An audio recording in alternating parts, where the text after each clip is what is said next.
4.5 billion years ago, there was no ocean. There was no blue planet hanging in space like a jewel. There was only violence. Before we continue this journey, tell us where you're tuning in from, and if this story resonates with you. Make sure you're subscribed, because tomorrow I've saved something extraordinary for you. Imagine, if you will, a world of molten rock spinning through the darkness of space. Temperatures soared to 1,000 degrees Celsius. The surface glowed red with heat. Any water molecule that dared approach would have been torn apart by the fury of this newborn world. Earth was a forge, and nothing soft, nothing liquid, nothing remotely resembling an ocean could exist upon it. Yet something remarkable was about to happen, something that would transform our planet from a ball of fire into the only water world we know in the entire universe. The bombardment began.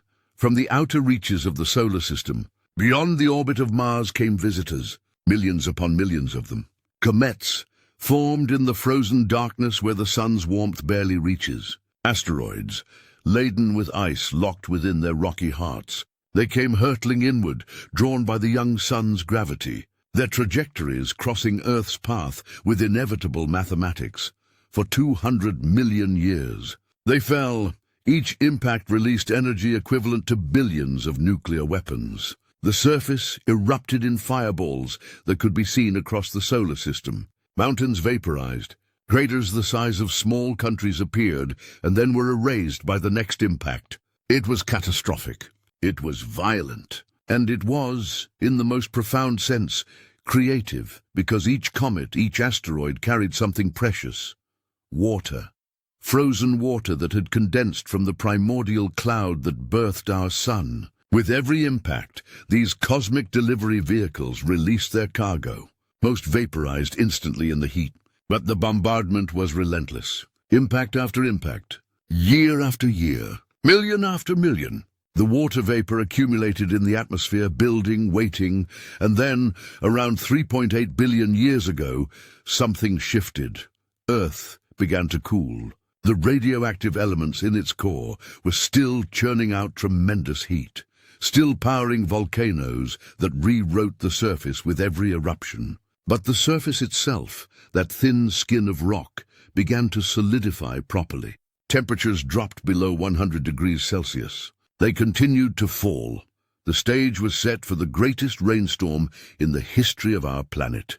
Consider for a moment what this must have been like. The entire atmosphere was saturated with water vapor.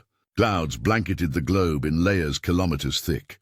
And then, when the temperature dropped below a critical threshold, it all began to fall at once. Rain such as we cannot imagine. Not the gentle showers that nourish gardens, or even the fierce hurricanes that assault our coasts. This was a deluge that would have made Noah's flood look like a spring drizzle. Water fell in sheets, in rivers of rain, thundering down upon the cooling rock with such force that the sound must have been deafening, though there were no ears to hear it. It rained for millions of years. Let that sink in. Not 40 days and 40 nights, not months or years. Millions of years of continuous rainfall. The atmospheric reservoir of water accumulated over 200 million years of cosmic bombardment, was finally claiming its place on the surface. The first pools appeared in impact craters, those enormous bowls carved by the very comets and asteroids that had delivered the water. These weren't puddles in the sense we know them. Some were dozens of kilometers across, filling with water that was still warm from its fall through the atmosphere, that bubbled with volcanic gases rising from cracks in the newly formed rock. The water began its patient work immediately. As it flowed across the volcanic rock, it dissolved minerals, sodium, chlorine, magnesium, calcium. The young ocean was becoming a chemical soup, a brine that grew saltier with each passing millennium, as rivers that had never existed before carved channels through virgin rock. Carrying their dissolved cargo to the growing seas, the pools connected. They became lakes. The lakes merged into seas. The seas expanded until they met other seas, and the boundaries between them disappeared. The ocean was being born, not all at once, but through the steady accumulation of water that had traveled across the solar system specifically to arrive here, on this cooling world, at this moment in cosmic time, by 3.5 billion years ago. A transformation was complete. If you could have stood on one of the few volcanic islands that punctured the surface, you would have seen nothing but water stretching to every horizon. Earth had become what it still is today, though we sometimes forget it. A water world. 98% of the surface lay beneath the waves. The remaining 2%, those volcanic peaks, were barely worthy of the name land. This was not yet the ocean we would recognize. The atmosphere was different then, mostly carbon dioxide and nitrogen, virtually no oxygen. The sun was 30% dimmer than it is today, yet the ocean never froze because greenhouse gases trapped enough heat to keep water liquid. The sky would have appeared orange to our eyes, not blue, and the ocean itself, that vast expanse of water, was a different shade. Greener, perhaps, cloudier with dissolved minerals, but it was an ocean nonetheless. 350 million cubic kilometers of water, roughly the same volume we have today, give or take the water locked in ice caps that didn't yet exist. It covered the planet like a blanket, 2 kilometers deep on average, with no continents to interrupt its flow, no separate Atlantic or Pacific or Indian Ocean. Just one global sea, one continuous body of water that flowed around the planet unimpeded. Along the shores of those scattered volcanic islands, in the tidal pools that formed where the new ocean met the raw rock, chemistry was conducting experiments. The water was warm, heated from below by the planet's internal fire. It cycled through hydrothermal systems, percolating down through cracks in the rock, getting heated to hundreds of degrees and then erupting back up, loaded with minerals and dissolved gases. These underwater hot springs created chemical gardens where molecules could interact, could bond and break apart, and bond again in different configurations. Organic molecules began to appear.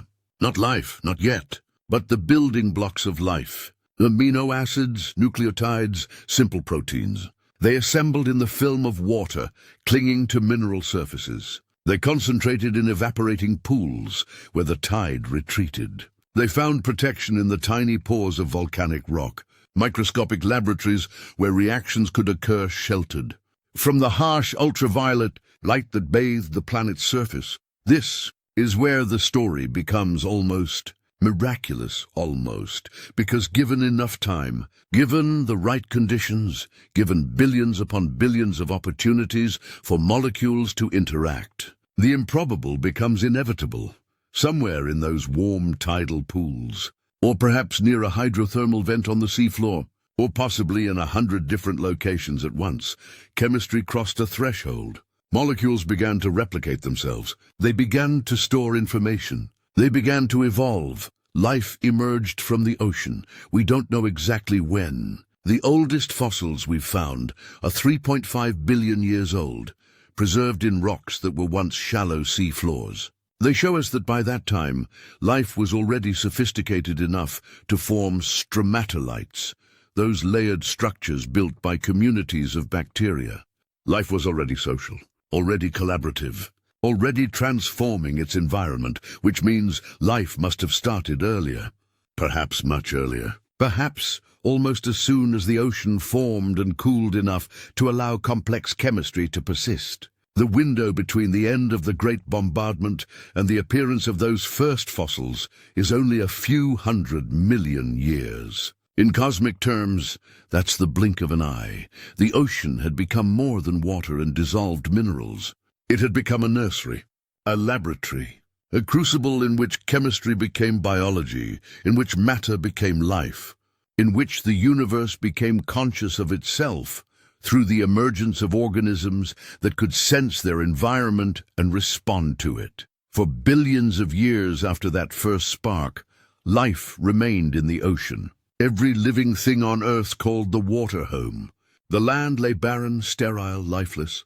Waves crashed on shores unmarked by any footprint, any root, any burrow. The wind howled across volcanic plains where nothing grew, nothing moved except the dust. But in the ocean, life was writing its story. Single-celled organisms diversified into thousands of forms. They learned to harness sunlight through photosynthesis, and in doing so, they began to poison the atmosphere with oxygen, a waste product that would eventually transform the planet again, making it hospitable for more complex life. They learned to work together, forming colonies that would eventually become the first multicellular organisms. They experimented with different body plans, different strategies for survival. Every major group of animals alive today, every fundamental body architecture, was invented in the ocean first. The ocean that started with cosmic bombardment and primordial rain had become the womb of all life on Earth. And it still is. When you drink a glass of water, you're drinking the same water that fell in that ancient rainstorm. Water doesn't leave Earth. It cycles, yes. It evaporates and rains and flows through rivers and percolates through rock and gets locked in ice and released again. But it's the same water. The molecules that make up your body, that flow through your veins, that form the tears in your eyes when you're moved by beauty or sorrow, those molecules fell from the sky 3.8 billion years ago.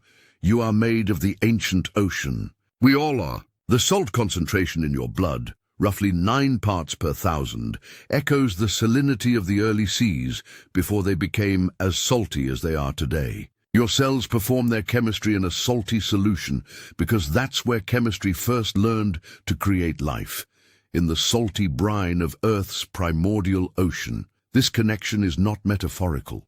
It's not poetic license. It's literal biological fact. Every cell in your body maintains an internal ocean, a tiny droplet of salty water enclosed in a membrane, because 3.5 billion years ago, that's where life began. We carry the ocean within us wherever we go, even when we're thousands of kilometers from the nearest coast. The ocean gave birth to life. It nurtured that life for billions of years. It continues to sustain that life today, producing the oxygen we breathe, regulating the climate that makes our existence possible, providing food for billions of people. It is, in the most profound sense, our origin and our home, but we've only just begun to explore this home.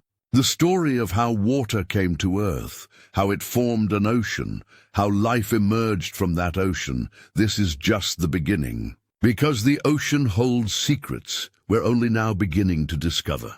Depths we've never reached, creatures we've never seen, processes we don't fully understand. The ancient ocean that covered 98% of Earth 3.5 billion years ago still covers 71% of the planet today. It's still here, still deep, still largely unknown. And in its depths, in the darkness that has existed since the planet cooled, remarkable things are happening. Things we need to explore. Things that will change how we understand our world and our place in it. Tomorrow we'll descend into those depths. We'll follow the explorers who dared to map the unmappable, who discovered that the ocean floor is not a featureless plain, but a landscape as dramatic as any on land. Mountains taller than the Himalayas, trenches deeper than Everest is tall, and in the deepest place of all, nearly 7 miles down, where the pressure would crush steel, life waiting to be discovered. But for now, rest with this thought. You carry the ancient ocean within you. The water that makes up most of your body fell from the sky in that primordial rainstorm. The chemistry happening in your cells right now echoes the chemistry that first sparked life in a tidal pool on a volcanic shore. You are connected to the deepest history of this planet. You are made of star stuff and comet water and ancient seas. You are, in every literal sense, a child of the ocean. And the ocean has so much more to teach us. For thousands of years, we knew almost nothing about the ocean floor. Ancient sailors understood the surface. They read the winds and the currents. They navigated by stars and followed the migrations of birds. They knew where storms gathered and where calm waters could be found. But beneath their hulls, beneath the keels of their ships, lay a world they couldn't see, couldn't measure, couldn't even properly imagine. They assumed it was flat, a featureless plain of mud and sand. descending gradually from the shores until it reached some unknowable depth, where it simply leveled out and continued, monotonous and lifeless. To the other side of the world, they were spectacularly wrong. The ocean floor is one of the most dramatic landscapes on Earth. There are mountain ranges that dwarf the Alps, valleys that make the Grand Canyon look like a modest ditch, volcanoes that would tower over Everest if they weren't hidden beneath miles of water, and trenches, enormous tears in the Earth's crust, that plunge to depths where the pressure would instantly crush any unprotected human body into something smaller than a tin can. But discovering all of this required courage. It required innovation. And it required people willing to descend into darkness, armed with nothing but curiosity and an absolute determination to know what lay below. The story of ocean exploration begins properly in 1872, in Portsmouth, England, where a ship called HMS Challenger was being prepared for an extraordinary voyage. She was a Royal Navy corvette, but her guns had been removed to make room for laboratories. Her decks were crowded with scientists, naturalists, and enough equipment to stock a small university. 237 men boarded that ship with a mission that seemed almost absurd in its ambition. They would sail around the world, stopping at hundreds of locations, and at each stop they would lower weighted ropes to the seafloor and haul them back up to see what they found. They carried 290 kilometers of rope, enough to reach from the surface to the moon, if you could have laid it end to end through space. The work was brutal. At each station, sailors would attach weights to hemp rope, lower it over the side and wait, sometimes for hours. The rope would keep going down, thousands of meters of it disappearing into the depths, until finally it went slack. Then began the back-breaking work of hauling it up, hand over hand, pulling against the weight of water-soaked rope and whatever mud or rock or creatures clung to the end. But what they found revolutionized our understanding of the planet. In the Atlantic, they discovered trenches more than 8,000 meters deep, nearly 5 miles straight down. The rope kept descending until the sailors began to wonder if there was any bottom at all, if perhaps the ocean just continued down forever. But it didn't. It had a flaw. It was just far, far deeper than anyone had imagined possible.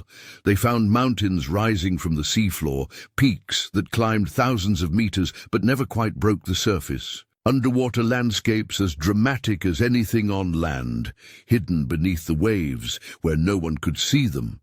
They dredged up creatures that looked like they belonged in nightmares. Fish with enormous teeth and distended stomachs.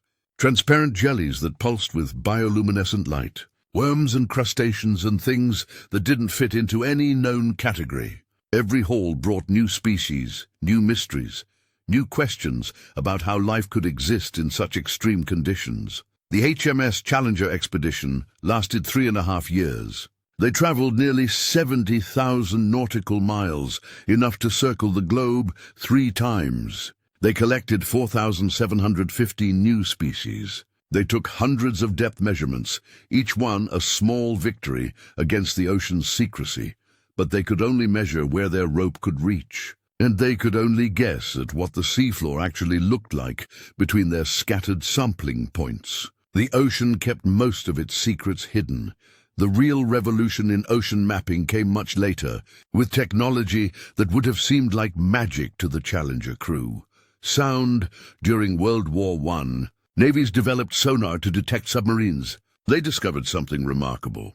Sound waves could travel through water, bounce off the seafloor, and return to the surface. By timing how long this took, you could calculate depth, precisely, quickly, continuously as your ship moved forward.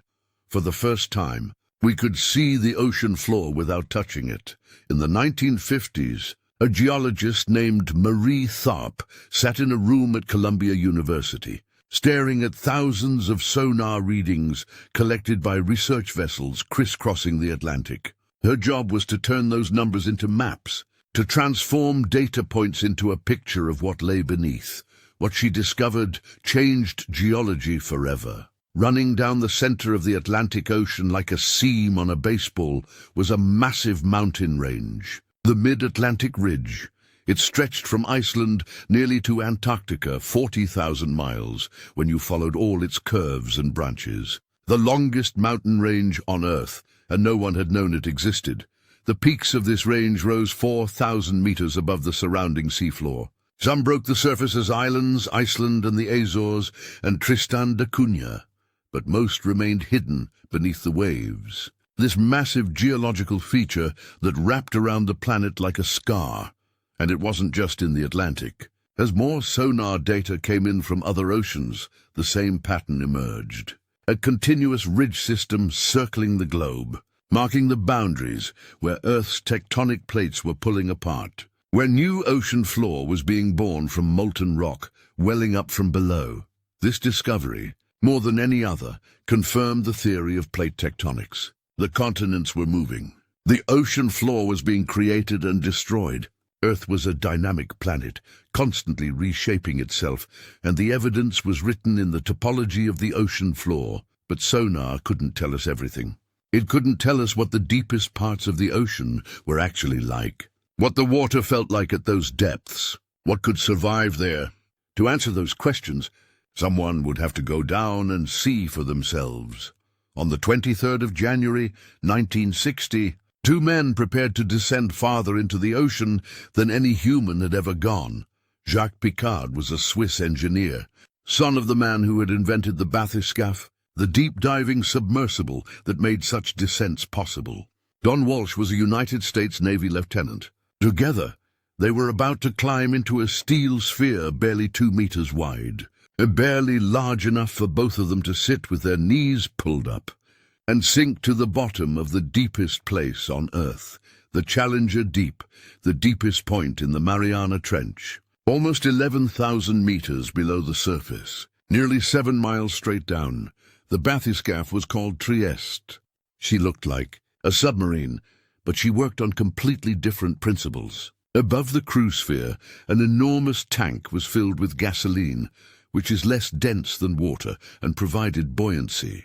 To descend, they released gasoline and took on iron pellets for ballast. To return to the surface, they would drop the ballast, and the gasoline would pull them back up, simple in theory. Terrifying in practice, they sealed themselves inside the sphere at 8:35 in the morning. The hatch was bolted shut from outside. If anything went wrong, if the sphere developed a leak or the release mechanism for the ballast jammed, there would be no escape.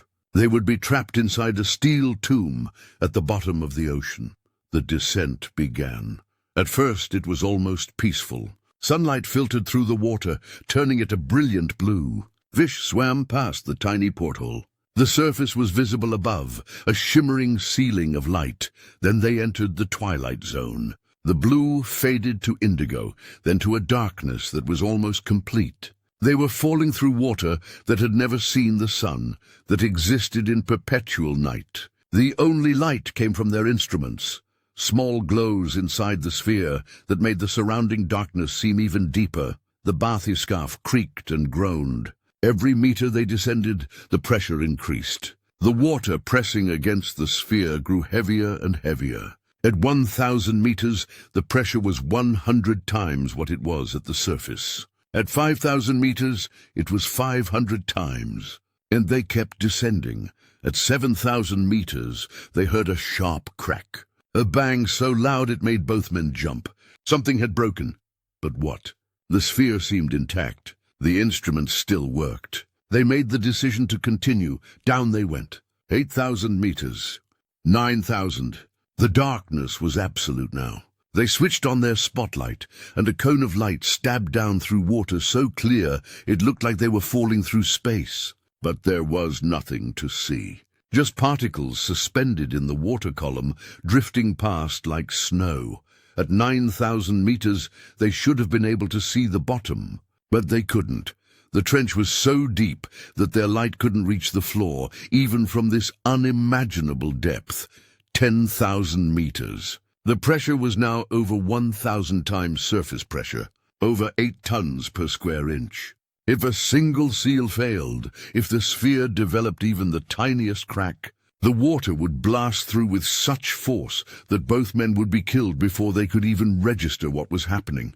at 4 hours and 48 minutes after leaving the surface. At a depth of 10,916 meters, the bathyscaphe touched bottom, 35,814 feet down, the deepest point on Earth, a place where the pressure would crush an unprotected human body in a fraction of a second, where the weight of the entire ocean pressed down with force almost beyond comprehension. Jacques Picard looked out the porthole, wondering if they would see anything at all, if life could possibly exist at such depths. And there, illuminated by their spotlight, resting on the bottom of the deepest trench on Earth, was a flatfish, swimming along the sediment, completely untroubled by the pressure that would destroy any land creature instantly, just going about its business, feeding on whatever it could find in this most extreme of all environments. That single observation changed biology. If life could exist here, at the absolute limit of ocean depth, then life could exist anywhere in the ocean. There was no depth too great, no pressure too intense, no darkness too complete to prevent life from finding a way. They stayed on the bottom for 20 minutes. 20 minutes at a depth no human has reached since. 20 minutes in a place so remote, so extreme, that more people have walked on the moon than have visited the deepest ocean. Then they dropped the ballast and began their ascent. 3 hours and 17 minutes to return to the surface, rising through the darkness toward the distant light above. When they finally emerged and the hatch was opened, the first question everyone asked was, "What did you see?" And Picard's answer was simple: "We saw life." The Mariana Trench is just one of many deep ocean features that have been discovered since the HMS Challenger first began dropping weighted ropes into the abyss. Modern sonar has revealed a seafloor more complex, more varied, more dramatic than almost anyone imagined. There are underwater waterfalls, places where dense cold water pours over ridges and cascades, down slopes for thousands of meters. There are submarine canyons that rival any on land, carved by turbidity currents, underwater avalanches of sediment that can move at speeds of 100 kilometers per hour.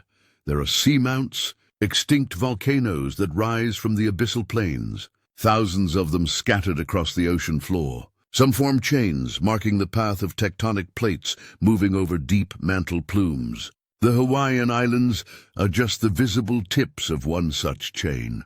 Below the surface, dozens more seamounts march across the Pacific, a geological breadcrumb trail showing where the plate has traveled over millions of years. And there are spreading centers, those mid-ocean ridges where new seafloor is born. The rock here is young, sometimes just hours old, having welled up as molten lava from the mantle and solidified in contact with seawater. These are active volcanic zones, where the very substance of the ocean floor is being created in a process that has continued for billions of years. But here's what's truly humbling. Despite all our technology, despite sonar and satellites and autonomous underwater vehicles, we've mapped only about 20% of the ocean floor in high resolution. 20%. We have better maps of Mars than we do of our own planet's seafloor. The ocean covers 71% of Earth's surface. Most of it remains unexplored. Not just unexplored in the sense that we haven't sent people there, though that's true too.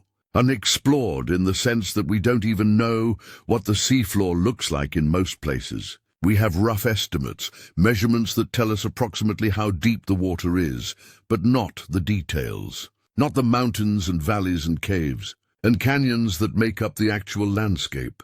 Imagine if we had explored only 20% of the land surface of Earth, if we knew about the Rocky Mountains and the Amazon rainforest and the Sahara Desert. But 80% of the continents remained completely unmapped. That's where we are with the ocean, and it's not just the sea floor. It's everything in the water column above it. Every cubic meter of water from surface to seafloor. We've sampled it in some places, measured temperature and salinity and oxygen content. But comprehensively explored? Not even close. Every year, every expedition that ventures into deep water discovers new species, new geological features, new processes we didn't know existed. The ocean gives up its secrets slowly, reluctantly, and only to those brave enough or curious enough to go looking.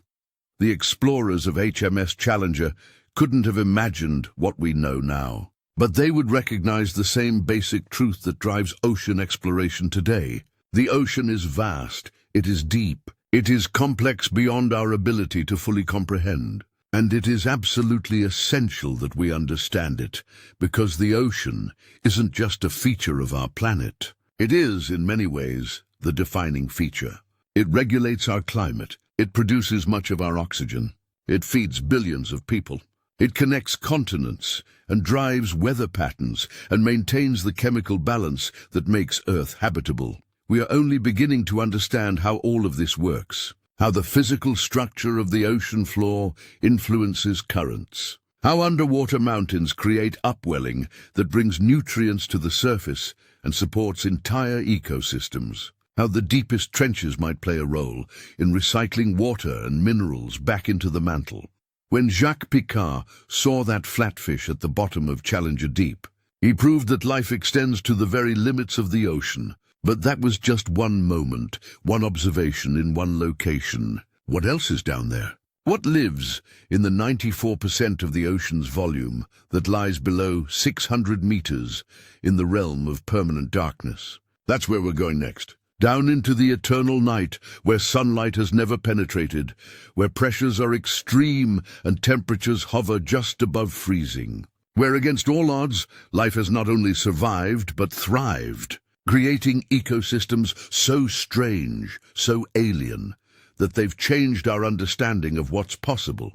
The deep ocean is Earth's last great wilderness, a frontier that covers most of the planet but remains almost entirely unexplored. And in its depths, in the crushing darkness miles below the surface, nature has been conducting experiments in survival that challenge everything we thought we knew about life itself. The flatfish at the bottom of Challenger Deep was just the beginning. Below 600 meters, the sun's light dies completely, not dims, not fades to a barely perceptible glow, dies, vanishes. The ocean at this depth exists in darkness so absolute that no human eye, no matter how adapted, could see anything at all. This is the midnight zone, and it extends downward for thousands of meters, encompassing 94% of all living space on Earth. Think about that for a moment. 94%. Nearly all the volume of our planet where life can exist is in perpetual night. The sunlit surface waters, the coral reefs, the kelp forests, all the marine environments we think of when we picture ocean life, they represent just 6% of the available habitat. The rest is darkness. You might imagine such a place would be lifeless. A cold, empty void where nothing could survive without the energy of the sun to power photosynthesis, to create the base of a food chain, to warm the water and make it hospitable. You would be wrong. The deep ocean is not empty. It is not lifeless. It is, in fact, teeming with creatures so bizarre, so improbable, so utterly unlike anything that lives in the sunlit world, that seeing them for the first time feels like encountering life from another planet. And many of them glow. Bioluminescence, the ability to produce light through chemical reactions within living tissue. It's rare on land. A few fireflies, some mushrooms, the occasional glowworm. But in the deep ocean, bioluminescence is everywhere. Below 1,500 meters, 90% of all animals can produce light. 90%. The darkness is not empty. It sparkles with living light. Imagine descending into these depths in a submersible. At first, you see nothing through the porthole, just blackness. Your lights are off because you want to see what's really here, what exists in the natural darkness. Your eyes strain against the void, seeing nothing, beginning to wonder if there's anything to see at all. Then you catch it. A flash, just a brief pulse of blue-green light, there and gone in less than a second. Then another off to the side. Then a whole cascade of sparkles, like an underwater firework, triggered by some invisible disturbance in the water. You're surrounded by life. You just couldn't see it until it announced itself. These lights serve many purposes. Some creatures use them as lures, dangling glowing appendages in front of their mouths to attract prey. The anglerfish is the most famous example, that nightmarish-looking fish with teeth like needles and a bioluminescent lure extending from its forehead. In the darkness, smaller fish see the light, swim toward it thinking it might be food or a potential mate, and swim straight into the anglerfish's mouth. Other creatures use light for communication. Certain species of squid have light organs they can control like a language, flashing patterns that mean different things. I'm ready to mate. This is my territory. Predator approaching. A visual vocabulary written in bioluminescence. Some use it as camouflage. This seems paradoxical. How can creating light help you hide? But consider this. If you're a fish swimming at mid-depths, say 500 meters down, there's still a tiny amount of sunlight filtering from above. If a predator below you looks up, it would see your silhouette outlined against that faint glow. But if you have light organs on your belly that perfectly match the ambient light from above, you disappear. You become invisible. This is called counter-illumination, and dozens of species use it, and some creatures use bioluminescence as a weapon. When threatened, they release clouds of glowing chemicals, like an underwater smoke bomb, but one that glows. Predators are momentarily blinded or distracted by the light, and the prey escapes into the darkness. The vampire squid has perhaps the most dramatic defense display in the ocean. Despite its name, it doesn't drink blood. It's actually a gentle creature that feeds on marine snow, those bits of organic matter that drift down from the surface. But when threatened, it does something extraordinary. It turns itself inside out. Its arms are connected by a web of dark, reddish tissue. When disturbed, the vampire squid pulls these arms up over its body, essentially inverting itself. The outside of this web is covered with fleshy spines and photophores, light-producing organs. Suddenly, the squid transforms from a soft, vulnerable creature into what looks like a spiky, glowing ball covered in sharp points. Most predators decide to look elsewhere for dinner, but bioluminescence is just the beginning of the adaptations these creatures have evolved. The pressure at these depths is immense. At 3,000 meters, it's 300 times surface pressure. At 6,000 meters, 600 times. The water is pressing down with such force that it would collapse human lungs instantly, crush our bones, squeeze the air out of every cavity in our bodies.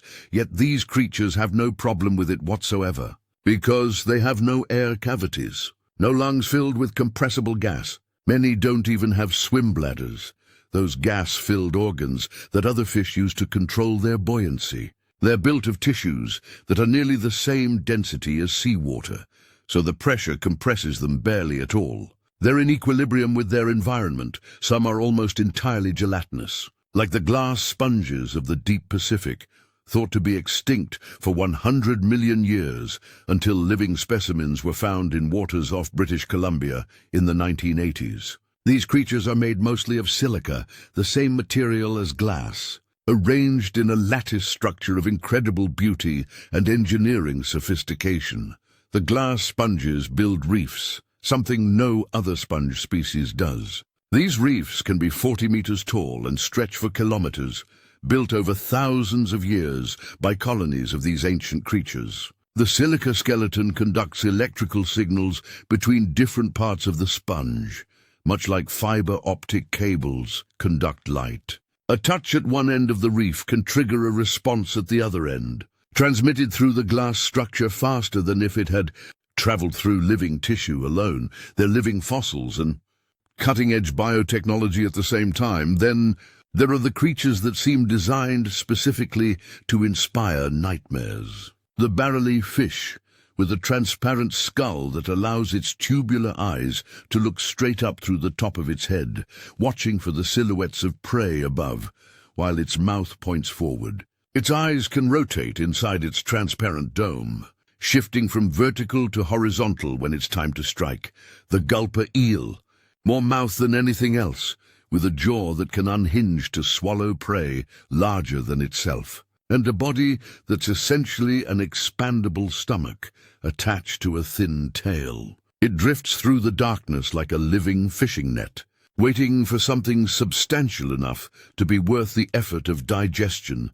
The fang-toothed fish, which holds the record for the longest teeth relative to body size of any fish in the ocean. Its fangs are so large that it can't close its mouth completely. Special sockets in its skull allow the lower fangs to slide past its brain when it closes its jaws.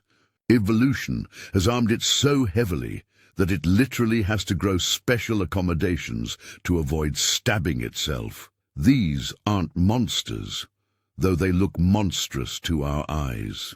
They're survival strategies. In an environment where food is scarce, where meals might be few and far between, you need to catch whatever comes by, no matter how large. You need weapons to subdue prey in a place where there's nowhere for injured prey to run for help. You need to be efficient, to waste no energy, to pack the maximum hunting capability into the minimum body size. The deep ocean has shaped these creatures into forms optimized for life in eternal night. And it's done so with remarkable creativity. But perhaps nothing discovered in the deep ocean has shocked scientists more than what was found in 1977, 2,500 meters down on the Galapagos Rift, a volcanically active zone in the eastern Pacific. A submersible called Alvin was exploring the seafloor, its lights revealing the expected landscape of volcanic rock and sediment. The water temperature was the usual near freezing. The pilots were methodically documenting features, preparing to surface, when their temperature probe suddenly spiked.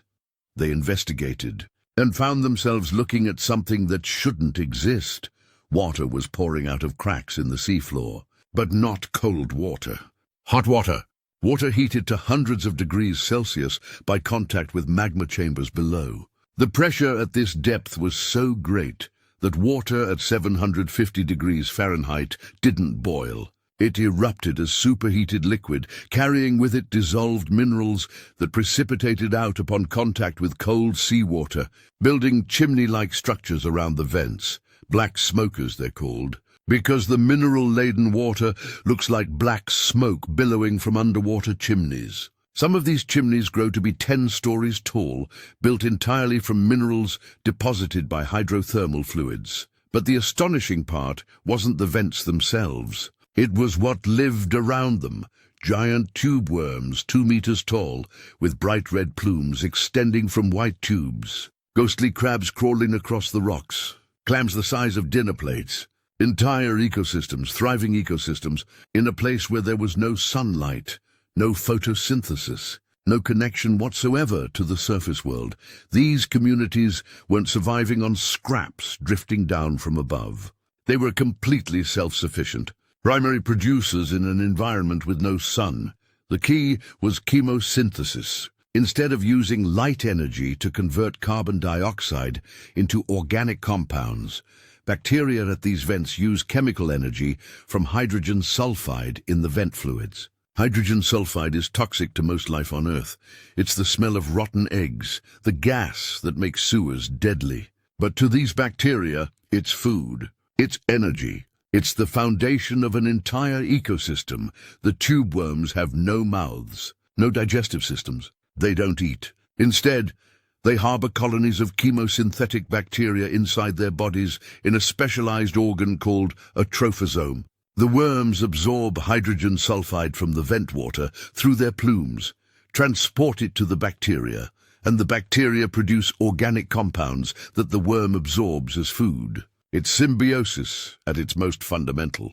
Two completely different organisms, bacteria and worm, functioning as a single unit. This discovery revolutionized biology. For the first time, we had proof that life didn't need the sun, that ecosystems could be based on chemistry instead of light, that Earth could support complex communities in places we'd assumed were far too extreme for anything beyond the simplest microbes. And it raised a profound question. If life can exist at hydrothermal vents at the bottom of Earth's ocean, could it exist at similar vents on other worlds? Europa, Jupiter's moon, has a global ocean beneath its icy surface. Enceladus, orbiting Saturn, has geysers of water erupting from cracks in its ice. Both likely have hydrothermal activity on their seafloors. Could there be chemosynthetic ecosystems on those distant moons, evolved completely independently from life on Earth? Could the entire universe be more hospitable to life than we thought? Because life doesn't need planets with atmospheres and sunlight, but only worlds with liquid water and a source of chemical energy. The deep ocean has become our laboratory for studying how life might exist elsewhere in the cosmos. But let's return to Earth's deep sea, because we're not done discovering strange adaptations. Consider the sperm whale, the largest toothed predator on Earth. These whales are 70 feet long and can weigh 60 tons. They feed almost exclusively on giant squid, those legendary creatures that can grow to 40 feet in length with eyes the size of basketballs. To hunt these squid, sperm whales must descend into their realm. 3,000 meters down, nearly 2 miles into the darkness, they hold their breath for 90 minutes. Their lungs collapse completely under the pressure. Their heart rate drops to 10 beats per minute. They dive deeper than any other mammal into pressures that would kill most air-breathing creatures. And down there in absolute darkness, they hunt. We don't know exactly how. We can't follow them down. But we know it happens because when sperm whales surface, their skin is often covered in scars. Circular scars, sometimes the size of dinner plates, left by the suckers on giant squid tentacles. These are battle scars, evidence of struggles in the depths between two of the ocean's most formidable creatures. The whales navigate by echolocation, producing clicks so loud they can stun prey. They can adjust the focus and intensity of these clicks, essentially creating a sonar beam they can aim. When they find a giant squid in the darkness, they pursue it through the water column, matching its every twist and turn, tracking it by sound alone until they can close their jaws around it. Then they begin the long ascent back to the surface, their bodies slowly adjusting to decreasing pressure, their collapsed lungs gradually reinflating, their heart rate increasing. They surface to breathe, spending 10 to 15 minutes taking in oxygen before descending again. These whales have adapted to life at the boundary between two worlds. They're air-breathing mammals, warm-blooded, nurturing their young with milk, communicating with each other in patterns we're only beginning to understand. But they spend most of their lives in the deep ocean, in conditions that would seem impossibly extreme to any other mammal. They are ambassadors from our sunlit world into the realm of eternal darkness. And they return, bearing evidence, written in scars and tales of wonders we can barely imagine. The deep ocean is vast. It is strange. It is filled with life that has evolved in isolation from the surface world, free from many of the constraints that shape creatures in the sun. No seasons at these depths, no day or night cycle, just darkness, cold, pressure, and the occasional rain of organic matter from above. In this environment, evolution has been free to experiment in ways it cannot at the surface. The results are creatures that challenge our understanding of what life can be, how it can survive, what forms it can take, and we've explored only a fraction of it. Every deep-sea expedition discovers new species, not occasionally. Every single one. Some expeditions discover dozens or hundreds of new species. The deep ocean is Earth's last great reservoir of biological diversity, a living library of evolution's experiments that we've barely begun to read. Somewhere down there, in trenches and on seamounts we haven't fully explored, on ridges we haven't mapped, near vents we haven't discovered, there are creatures unlike anything we've ever seen, solving problems we didn't know existed, living in ways we can't imagine. The eternal darkness holds secrets we're only beginning to glimpse. But now we need to understand something else about the deep ocean. How all this water moves. Because the ocean isn't static. It's in constant motion, driven by invisible currents that transport heat and nutrients and oxygen around the globe. Beneath the waves, rivers flow that make the Amazon look like a stream. And understanding these currents is key to understanding how the ocean maintains life, regulates climate, and connects every part of our blue planet. The ocean appears to be one vast, undifferentiated body of water, From the surface, you see waves and perhaps some color variation where shallow water meets deep. But otherwise it looks uniform, homogeneous, a single substance extending to every horizon. This is an illusion. Beneath the surface, the ocean is divided into rivers, massive streams of moving water, each with its own temperature, its own salinity, its own speed and direction. These currents flow through the ocean like highways through a continent, carrying water, heat, nutrients, and life from one part of the globe to another, and some of these rivers are almost unimaginably large. Consider the Gulf Stream. It begins in the Gulf of Mexico, flows through the Straits of Florida, and races northward along the eastern coast of North America. At its strongest, this current moves water at 9 kilometers per hour. That might not sound fast compared to a car or even a bicycle, but water is heavy. Moving large volumes of water requires tremendous energy. The Gulf Stream transports 4 billion tons of water per second.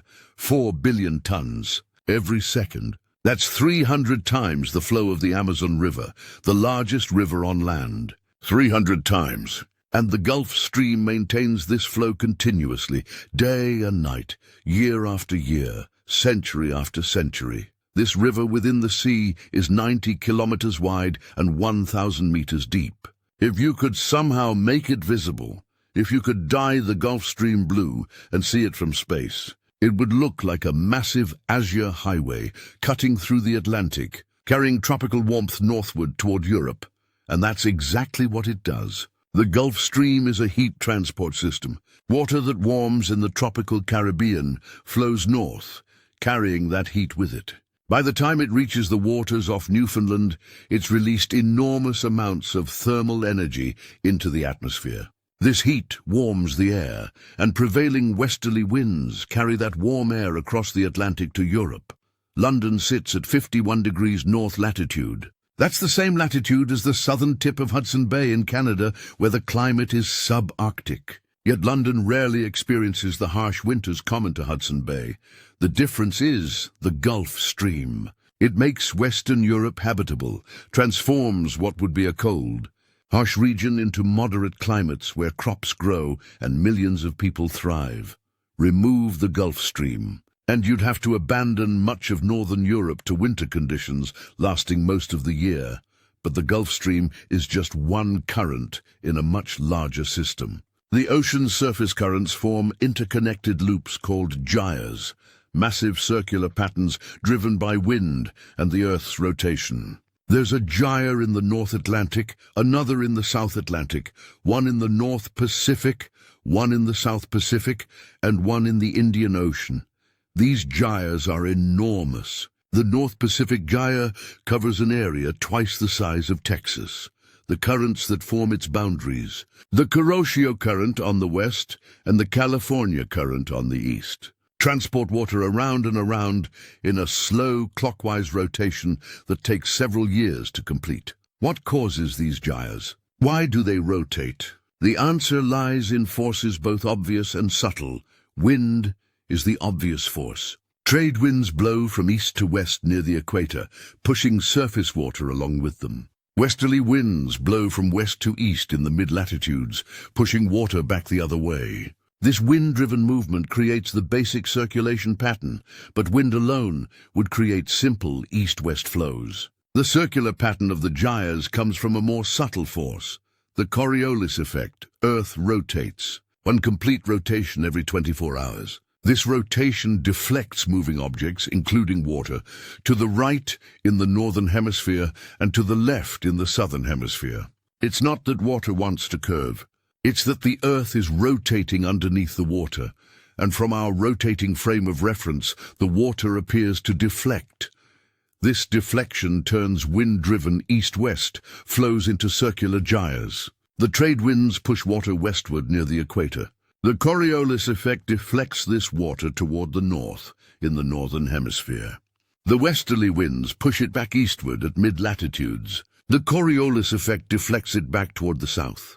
The result is a closed loop, a giant circle of flowing water that can persist for thousands of years. The centers of these gyres are relatively calm. Water accumulates there, piling up slightly, creating a gentle hill in the ocean's surface. These central regions tend to be biological deserts. Clear blue water, beautiful to look at, but lacking the nutrients necessary to support abundant life.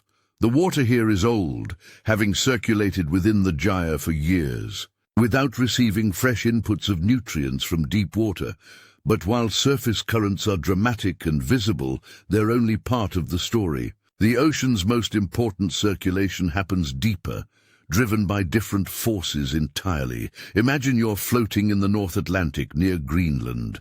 The water around you is cold, just a few degrees above freezing. It's also salty, because sea ice has been forming nearby all winter, and when seawater freezes it leaves its salt behind, making the remaining liquid water even saltier. Cold, salty water is dense, denser than warmer, fresher water. And density matters in the ocean. Dense water sinks, so you watch as the water around you begins to descend. Not dramatically. There are no visible waterfalls or whirlpools. Just a slow, steady sinking as this heavy water surrenders to gravity and begins its journey into the depths. This is the beginning of the global ocean conveyor belt, properly called thermohaline circulation. Thermohaline. Thermo for temperature, haline for salt. Circulation driven by density differences created by temperature and salinity. The water that sinks near Greenland doesn't stay there. It flows south along the bottom of the Atlantic, a deep, cold river moving beneath the Gulf Stream. It reaches Antarctica and joins another mass of sinking water forming there. Together, these deep water masses flow eastward around Antarctica, then split and flow northward into the Indian and Pacific Oceans. As this water travels, it very slowly warms and rises. In the North Pacific, perhaps 1,000 years after it sank near Greenland, it finally returns to the surface. Then it begins the return journey, flowing back through the Indian Ocean, around the tip of Africa and into the Atlantic, where eventually it will once again flow northward with the Gulf Stream. One complete circuit takes approximately 1,000 years. Think about that. Water molecules that sink near Greenland today won't return to the surface until the year 3025. They'll travel through every ocean basin, touching the deepest parts of the sea, carrying oxygen and nutrients with them, connecting every part of the global ocean through a circulation that operates on timescales far beyond human experience. This deep circulation is vital for life. When water sinks near the poles, it carries dissolved oxygen down with it.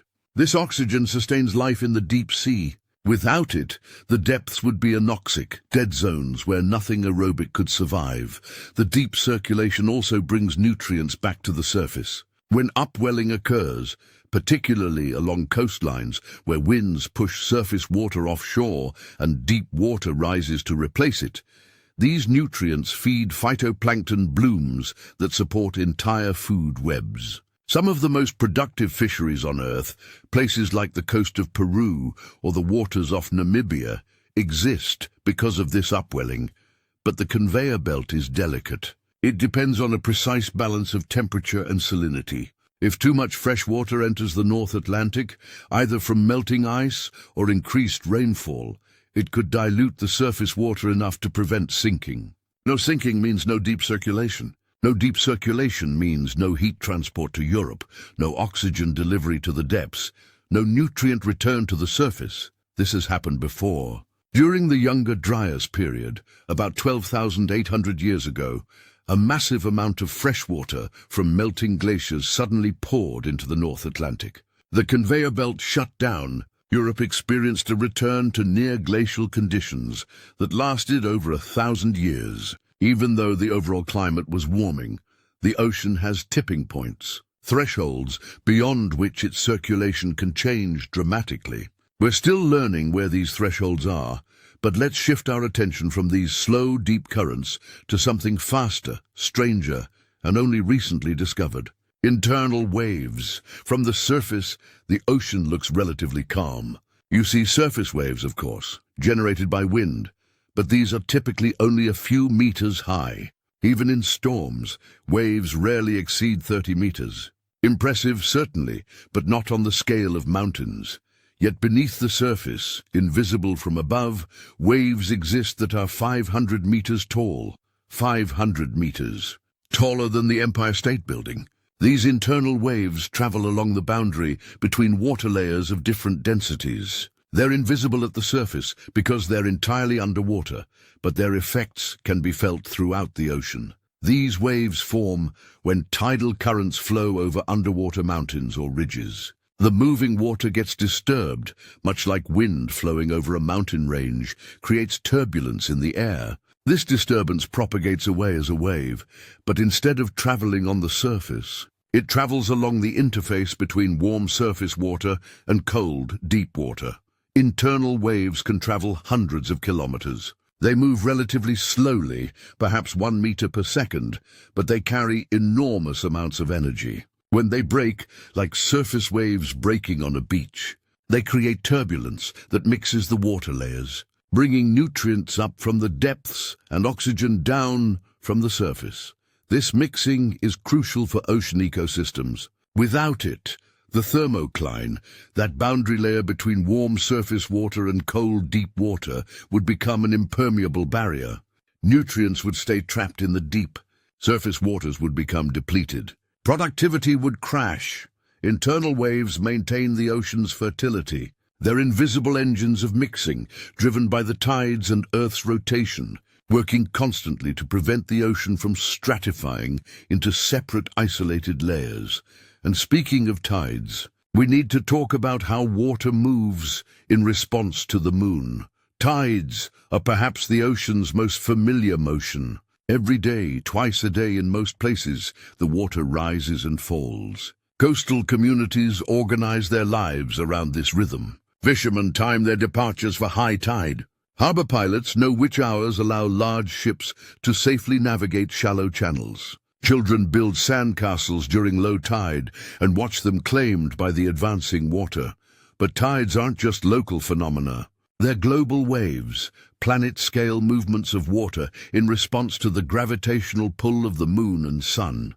The moon's gravity pulls on Earth, but it pulls more strongly on the side of Earth closest to it. This creates a bulge of water on the side facing the moon. There's also a bulge on the opposite side of Earth, created not by the moon pulling that water harder, but by the moon pulling Earth itself away from that water. The result is two bulges, one facing the moon and one facing away. As Earth rotates beneath these bulges, any given location passes through high tide twice per day.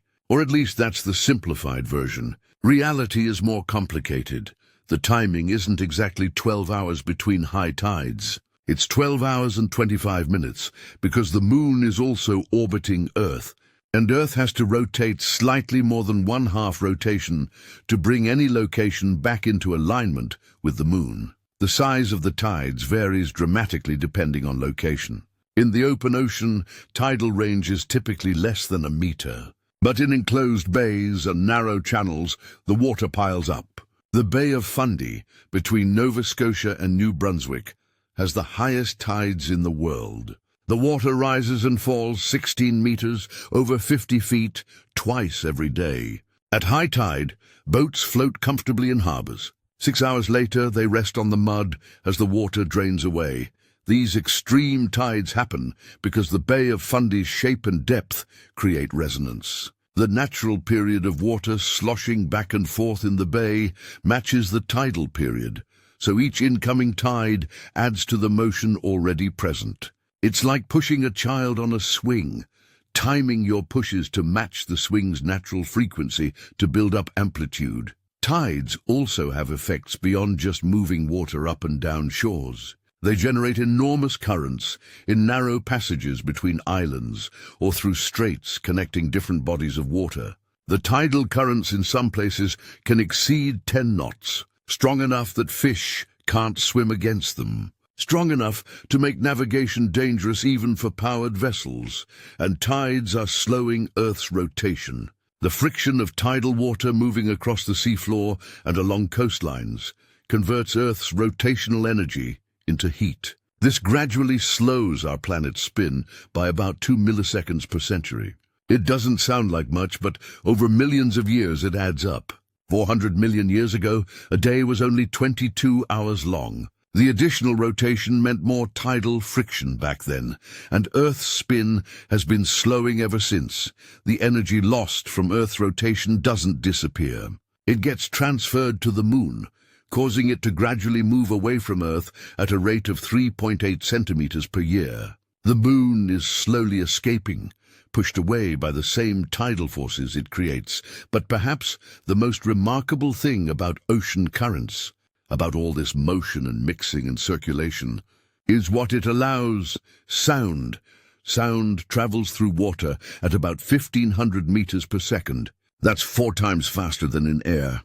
And in water, sound doesn't fade quickly. It can travel enormous distances, especially at certain depths where temperature and pressure create a natural sound channel that traps and guides sound waves like an acoustic waveguide. Blue whales exploit this. Their songs, those long, low-frequency calls that can last for minutes, travel through the ocean's sound channel across entire ocean basins. A whale singing off the coast of California can be heard by whales near Hawaii, 10,000 kilometers away. The ocean connects these creatures across distances that would be impossible to bridge by sight or smell, but sound makes it possible. In fact, we eavesdrop on this communication regularly. Underwater microphones called hydrophones, originally deployed during the Cold War to track submarines, have been picking up mysterious sounds from the deep ocean for decades. The bloop, recorded in 1997,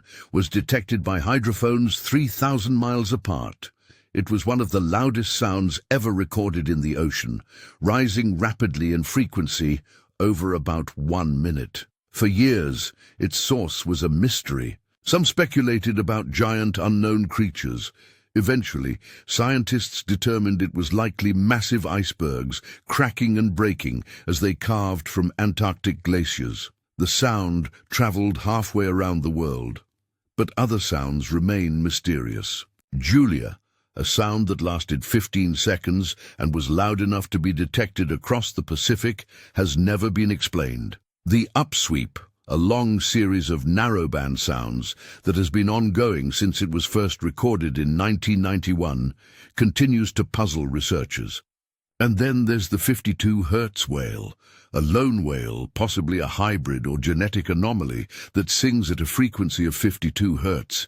That's higher than any known species of baleen whale. Blue whales sing around 15 Hertz, fin whales around 20 Hertz. But this whale sings at 52 Hertz, a frequency no other whale uses. It's been tracked for decades, swimming migration patterns typical of baleen whales, calling out in its unique voice. But it's alone. No other whale has ever been detected singing at this frequency or responding to its calls. It wanders the Pacific, calling into the void, perhaps unable to communicate with its own species, perhaps unable to find a mate or join a pod. It's a lonely mystery, a reminder that the ocean holds individual stories, not just population statistics. Somewhere out there, a creature is singing a song no one can understand. The ocean moves. It circulates and mixes and carries heat and nutrients and sound across vast distances. These currents, visible and invisible, fast and slow, shape the ocean and make it livable for the extraordinary diversity of life it supports. But the ocean's motion isn't just horizontal, it also moves vertically, in rhythms that are older than any current, older than any continent. The ocean breathes with the seasons, rises and falls with the tides, pulses with cycles that connect every part of this vast blue expanse into one living, moving system. And these rhythms, these eternal patterns of movement, create some of the ocean's most spectacular phenomena. Every 12 hours and 25 minutes, the ocean takes a breath. Not literally, of course. The ocean doesn't have lungs. But watch the water at any coastline and you'll see it. The slow advance up the beach, water creeping higher and higher, claiming territory from the land. Then the pause, that moment of stillness when the ocean seems to hold its breath. And then the retreat, the water drawing back, revealing sand and rocks and tidal pools, exposing a zone of life that exists between two worlds. This is the tide, and it is, perhaps, the most reliable rhythm on Earth. The moon drives this rhythm. Its gravity reaches across 384,000 kilometers of space and pulls on Earth's water with sufficient force to lift trillions of tons. The ocean responds by bulging toward the moon and away from it, creating two high tides on opposite sides of the planet. But here's what makes tides extraordinary. They're not just predictable, they're perfectly predictable. If you give a mathematician the positions of the moon, the sun, and the major tidal constituents, they can calculate the exact time and height of high tide at any location, not just for tomorrow, not just for next year, but for centuries into the future. In the year 2100, on July 15th, high tide at Boston Harbor will occur at 3:47 in the afternoon and reach 9.3 feet. We can know this now, more than 75 years in advance, with absolute certainty. There are very few things in nature about which we can make such confident, long-term predictions. The tides don't care about weather. A hurricane might pile water up on one side of the coast, a strong offshore wind might push it away, but underneath these temporary effects, the tide continues its march, rising and falling on the schedule dictated by celestial mechanics. Ancient cultures understood this reliability. They built their lives around it. Polynesian navigators could read the tides like clocks, knowing which hours would provide the currents they needed to sail between islands. European monks established their prayer schedules based on tides, knowing that certain tidal states would bring fish into estuaries where they could be caught to feed the monastery. But tides do more than move water up and down. They create entire ecosystems. The intertidal zone, that strip of shore between high and low tide marks, is one of the harshest environments on Earth. Creatures that live here must survive being underwater for half the day and exposed to air for the other half. They must endure crashing waves during high tide and desiccation during low tide.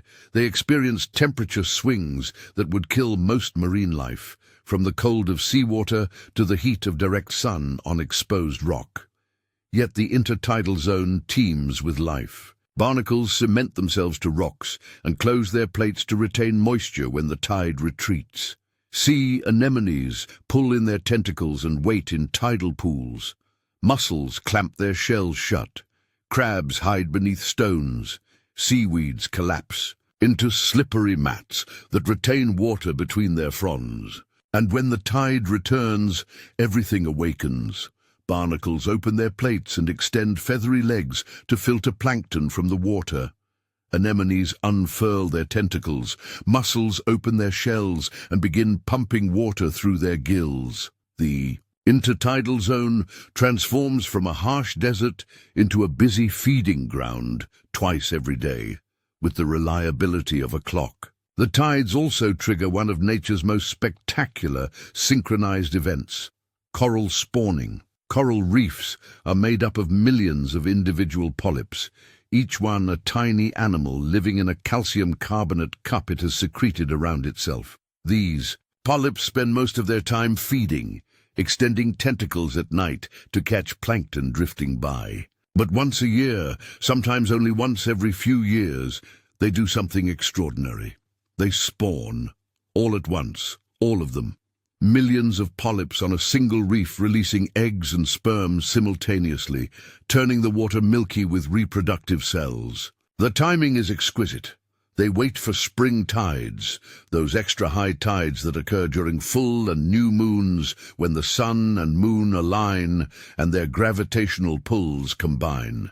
Spring tides can be 20% higher than normal tides, creating stronger currents that will disperse the spawn across a wider area. But the corals don't spawn on just any spring tide. They wait for a specific phase of the moon, a specific water temperature, sometimes even a specific number of days after the longest day of the year. Different species have different cues, but All the individuals of a given species on a reef spawn within the same narrow window, often within the same hour. How do they coordinate? How do millions of polyps, each one a separate individual with a nervous system barely sophisticated enough to be called a brain, know when to spawn? We're still learning the details, but it involves detecting moonlight levels, sensing water temperature, and perhaps chemical signals passing between polyps. The result is one of the most stunning sights in nature. If you're diving on a reef during a spawn event, you see the water fill with what looks like an underwater snowstorm, except the snow is rising instead of falling. Tiny bundles of eggs and sperm, each smaller than a grain of rice, drift upward by the millions, catching the currents, mixing with spawn from other colonies, creating the genetic diversity necessary for the reef to remain healthy. By morning, most of these bundles will have been eaten by fish, but enough survive to settle and begin growing into new coral colonies, ensuring the reef continues for another generation. The ocean breathes with the seasons as well as the tides. In spring, as sunlight grows stronger and days lengthen, something remarkable happens near the surface. Phytoplankton bloom. These microscopic plants, mostly single-celled algae floating near the surface, begin to multiply exponentially when conditions are right. Sunlight provides energy. Winter storms have mixed nutrients up from deeper water. The water temperature is rising. Everything these tiny photosynthesizers need comes together, and their populations explode. A bloom can turn thousands of square miles of ocean from deep blue to milky turquoise or even green. The color is visible from space. Satellites monitor these blooms, tracking how they spread and fade, using them to measure the ocean's productivity. And these blooms are productive, wildly productive. During a spring bloom, phytoplankton can produce as much organic matter in a few weeks as a rainforest produces in a year. They're converting carbon dioxide and water into living tissue at a rate that's almost hard to believe. But here's what's truly remarkable. These microscopic plants, invisible individually, collectively produce 70% of Earth's oxygen. 70%. Not the rainforests, though they certainly contribute. Not the grasslands or the agricultural fields. The ocean, specifically the phytoplankton in the ocean's sunlit surface layer. Every breath you take, 7 out of every 10 oxygen molecules you breathe in were produced by phytoplankton photosynthesis. They are, quite literally, keeping you alive. Every human being, every mammal, every bird, every insect depends on these microscopic plants drifting in the ocean, and one species in particular deserves recognition: Prochlorococcus. You've never heard of it. Most people haven't. But it's the most abundant photosynthetic organism on Earth. There are approximately 3 octillion Prochlorococcus cells in the ocean. 3 octillion. That's a 3 followed by 27 zeros. Each cell is less than 1 micrometer in diameter. You'd need a microscope to see even one. They're so small. They were only discovered in 1988 because they passed through the filters scientists were using to collect phytoplankton samples. They were invisible not because they were rare, but because they were smaller than anyone expected photosynthetic cells could be. And yet, collectively, Prochlorococcus produces 20% of Earth's oxygen, 1/5, more than all the tropical rainforests combined. This organism you've never seen, that went undiscovered until recently, produces every 5th breath you take. The ocean is full of such surprises, processes happening on scales both vast and minuscule, organisms we've overlooked playing roles we never suspected. The rhythms that drive ocean productivity are intricate, interconnected, essential, but not all ocean rhythms are driven by sunlight and seasons. Some are driven by life itself, creating light where there should be none. On certain beaches in the Maldives, when waves break at night, they glow blue, not a faint glow, a brilliant electric blue that illuminates the water and leaves glowing footprints in the sand. If you walk along the beach, Every step creates a splash of light. If you swim, you leave a trail of blue fire behind you. This is bioluminescence, but not from deep-sea creatures. These are dinoflagellates, single-celled organisms that float in the water by the billions. Each one contains chemicals that produce light when disturbed. The mechanical stress of a wave breaking or a foot splashing or a hand moving through the water triggers a reaction. The organism flashes for 1/10 of a second, a brief pulse of blue-green light. One cell flashing is invisible, but billions flashing together create waves of light, turning the surf into something magical, something that looks like special effects, but is entirely natural. Why do they do this? The leading theory is that the flash startles predators. A small creature feeding on dinoflagellates triggers flashes, and those flashes might attract larger predators. The dinoflagellate is essentially calling for help, using light to signal to anything nearby that something worth eating is here. It's a burglar alarm, and remarkably, it seems to work. These bioluminescent blooms occur in many parts of the world, but they're unpredictable. You can visit the same beach night after night and see nothing, and then one evening the water suddenly glows. The dinoflagellates have to be present in high enough concentrations, the conditions have to be right, and you have to be there at the right time. But when it happens, it's a reminder that the ocean is not just water.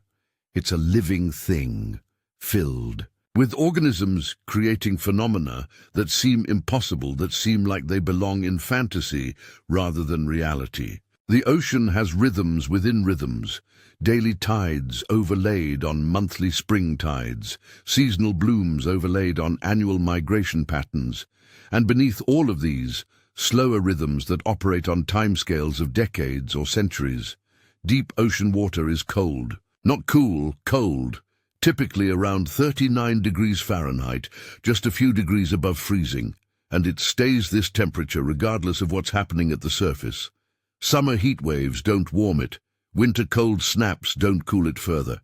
It's stable, consistent, a vast reservoir of cold that moderates Earth's climate. This deep water was last at the surface hundreds or thousands of years ago. It sank near the poles, as we discussed, and has been circulating through the deep ocean ever since. It will eventually return to the surface, but not for a long time. And when it does, it carries with it nutrients that have been accumulating in the depths, feeding new blooms, supporting new life. In the abyssal plains, those flat areas of seafloor, 4,000 meters down, sediment falls like snow. Marine snow, it's called, though it's not frozen water. It's organic matter, dead phytoplankton, fecal pellets from zooplankton, bits of larger creatures that died in surface waters.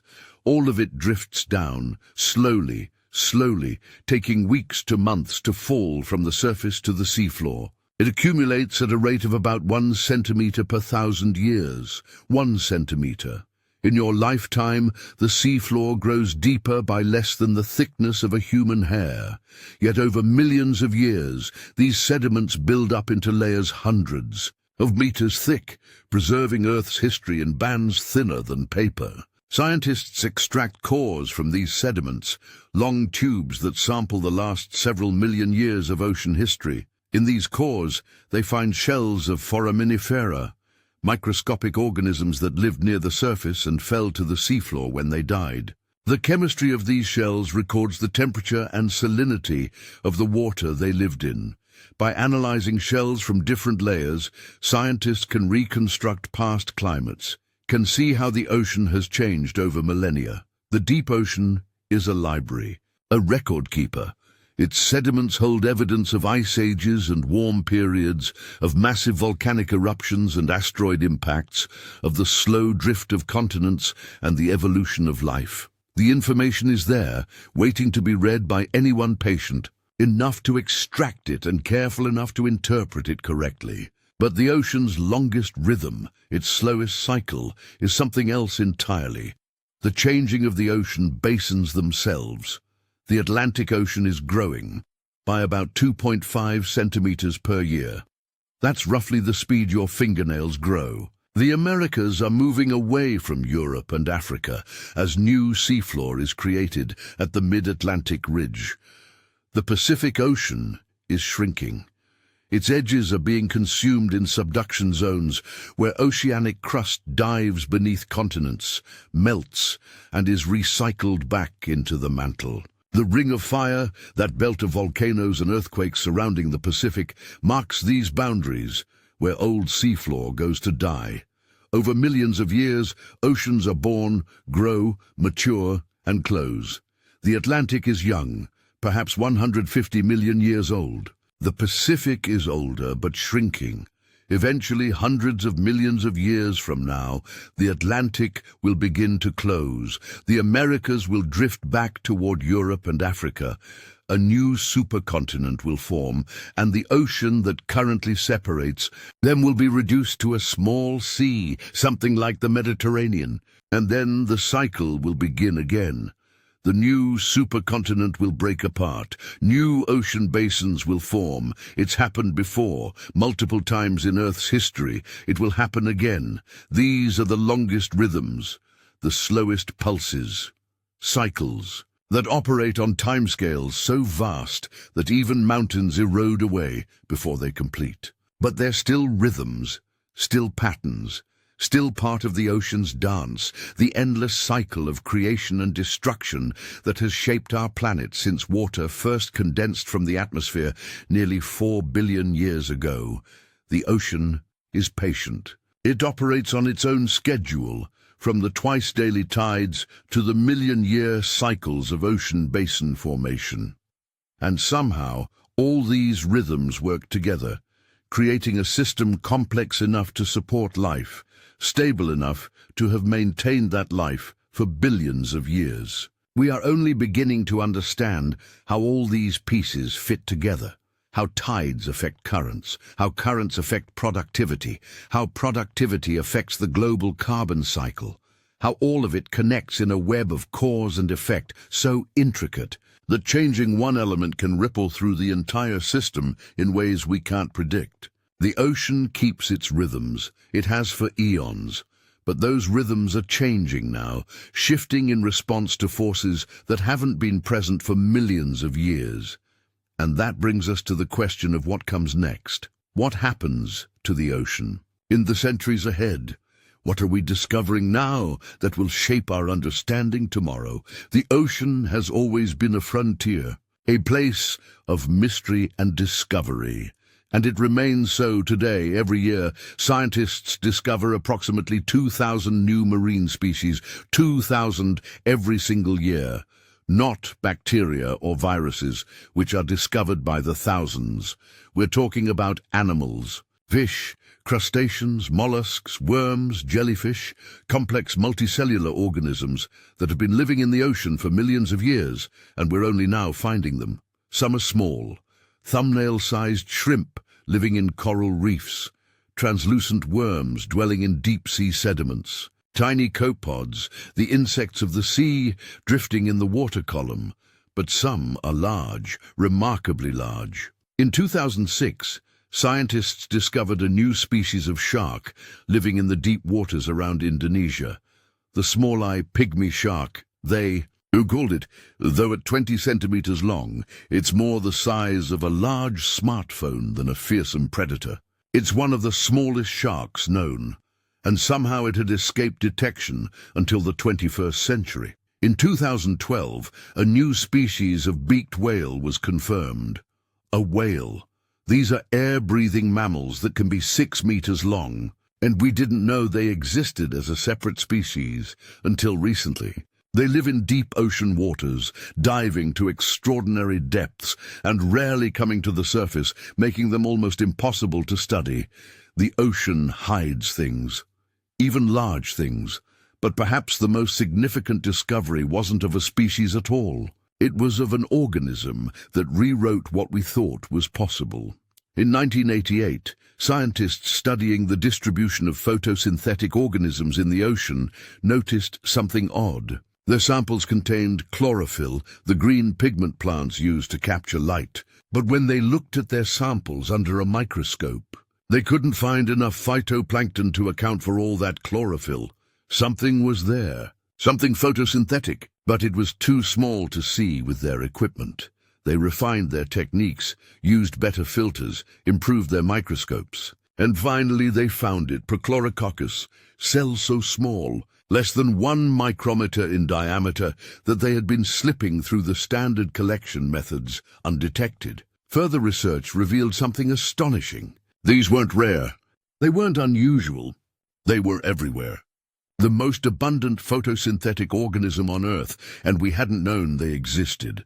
There are 3 octillion Prochlorococcus cells in the ocean. If you could somehow collect them all and weigh them, they would outweigh all human beings on Earth combined. And they're producing 20% of the oxygen in our atmosphere. 1 out of every 5 breaths you take is courtesy of an organism that went completely unnoticed until the late 20th century. This discovery fundamentally changed our understanding of ocean productivity. We'd been missing a huge component of the marine food web, the foundation layer that supports everything else. It was like doing a census of a forest and forgetting to count the grass. What else are we missing? The ocean still holds mysteries that seem like they should have been solved centuries ago. The bloop, that enormously loud sound detected in 1997, turned out to be iceberg calving events. But other sounds remain unexplained. The Julia sound, recorded in March 1999, lasted about 15 seconds and was loud enough to be picked up by hydrophones across the Pacific. Its source has never been identified. The spectrogram looks unlike any known biological or geological sound. It's just there, recorded, documented, unexplained. The upsweep has been detected continuously since 1991. It's a series of narrowband sounds, rising in frequency, repeating in seasonal patterns. It seems to originate from the Pacific, possibly near volcanic areas. But decades of monitoring haven't revealed its source with certainty. And then there's the 52 Hertz whale, perhaps the most poignant mystery in ocean science. Somewhere in the Pacific swims a whale that sings at 52 Hertz. That's higher than any known species of baleen whale. Blue whales typically sing at 15 to 20 Hertz. Fin whales around 20 Hertz. Humpbacks range from 20 to 4,000 Hertz. But their main songs are in the low frequencies. This whale sings at 52 Hertz, consistently, for decades. Since it was first detected in 1989, it's been tracked across the Pacific. It follows migration patterns typical of baleen whales. It surfaces to breathe, dives to feed, travels thousands of kilometers each year. By all behavioral measures, it's a normal whale. Except for its song. No other whale has ever been recorded singing at this frequency. No other whale has ever been recorded responding to its calls. It appears to be completely alone, unable to communicate with others of its kind, possibly unable even to hear them if they're singing at the typical lower frequencies. Scientists have speculated it might be a hybrid, the offspring of a blue whale and a fin whale, with vocal anatomy that doesn't quite match either parent species. Or it could be a genetic anomaly, a single individual whose vocal cords developed differently. Or possibly it's the last member of an unknown species. Though that seems less likely, whatever the explanation. The 52 Hertz whale has become known as the world's loneliest whale. It's anthropomorphizing, certainly. We don't know if the whale experiences loneliness as humans do, but there's something profoundly moving about the idea of a creature calling out year after year in a voice no one else can understand. Wandering the vast ocean in acoustic isolation, it reminds us that the ocean contains individual stories. Not just species and populations and ecosystems, but individual lives, each with its own circumstances, its own challenges, its own mysteries. But let's turn from mysteries to discoveries that offer hope. Because while we're learning how much we don't know about the ocean, we're also learning how to protect it, how to work with it, how to draw from its abundance without depleting it. Consider coral reefs. These ecosystems, built by countless generations of coral polyps over thousands of years, are under tremendous stress. Rising water temperatures cause bleaching events, where corals expel their symbiotic algae and turn white. If conditions don't improve, the corals die. We've lost approximately 30% of the world's coral reefs since the 1970s. Some regions have lost much more. The Caribbean has lost over 50%. It's a slow-motion catastrophe, largely invisible to people who don't regularly dive or snorkel, but devastating for the millions of species that depend on coral reefs for habitat. But there's hope. Scientists have discovered supercorals, genetic variants that can survive in water up to 10 degrees Celsius, warmer than normal corals can tolerate. These heat-resistant corals exist naturally in places like the Persian Gulf, where summer water temperatures regularly exceed 35 degrees Celsius, conditions that would kill most coral species. Researchers are now breeding these supercorals, crossing them with other species to spread the heat resistance genes. They're also using a technique called coral gardening, where small fragments of coral are grown in underwater nurseries until they're large enough to transplant onto degraded reefs. Even more innovative is the use of electrical current to accelerate coral growth. When a weak electric current is passed through a metal frame submerged in seawater, minerals in the water crystallize on the frame, creating a structure similar to natural coral skeleton. Coral fragments transplanted onto these electrified frames grow up to 5 times faster than normal. This technique, called biorock or mineral accretion, is being used to restore reefs in the Maldives, Indonesia, and dozens of other locations. The results are encouraging. Reefs that were dead or dying are being brought back to life, creating habitat for fish and other marine life, protecting coastlines from erosion, supporting local fishing communities. The ocean is resilient. Given the chance, given the right conditions, it can heal. We're also learning to harvest the ocean's energy without depleting it. Ocean thermal energy conversion uses the temperature difference between warm surface water and cold deep water to generate electricity. In tropical regions, this temperature difference can exceed 20 degrees Celsius, enough to drive a heat engine. The concept has been around for over a century, but the technology is finally becoming practical. Pilot plants are operating in Hawaii, Japan, and South Korea, demonstrating that it's possible to generate reliable power from ocean temperature gradients. Unlike solar or wind power, ocean thermal energy is available 24 hours a day, regardless of weather. Tidal energy offers similar reliability. The tides rise and fall with mathematical precision. We can predict them centuries in advance. This makes tidal power plants once built remarkably dependable. Underwater turbines installed in tidal channels generate electricity as water flows past them, twice a day, every day. For decades, Scotland's Maygen project is one of the world's largest tidal energy installations, with turbines on the seafloor generating enough power for several thousand homes. The Rance Tidal Power Station in France has been operating since 1966, proving that tidal technology can be both effective and durable.